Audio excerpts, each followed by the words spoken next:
行政院针对着各行各业推出着劳工纾困，伫高雄所有计程车行的头家连续2年诈领稳奖的纾困金，金额有到175万遐济，而且要电影院的员工真情，讲头家根本就无分纾困金予伊。立委也呼吁行政院纾困补助应该爱直接汇入去员工的口座才对。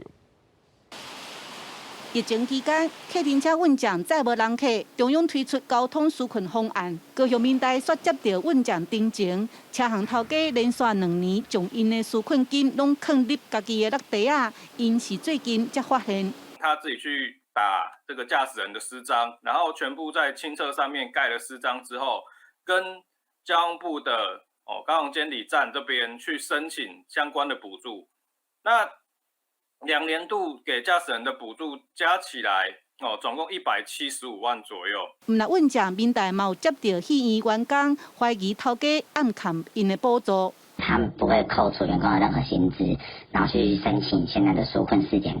那申请下来的钱也不会给我们员工。造册的时候呢，就可以直接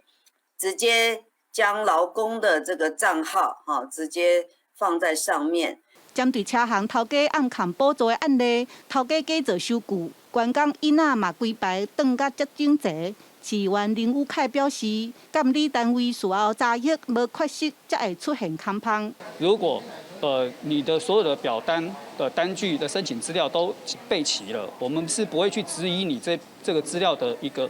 是不是造假，我们不会做，我们第一时间不会去做这样的一个怀疑啊。那但是。 申请人要自负所有的一个法律的责任。监理所强调，车行头家事后已经把补助行互运奖，不过民代呼吁行政院，这款由雇主带领的案件，爱全面检讨申请甲审核的过程，把补助直接发予劳工，才袂出现互人暗砍的代志。记者邓家文、赖维做高雄报道。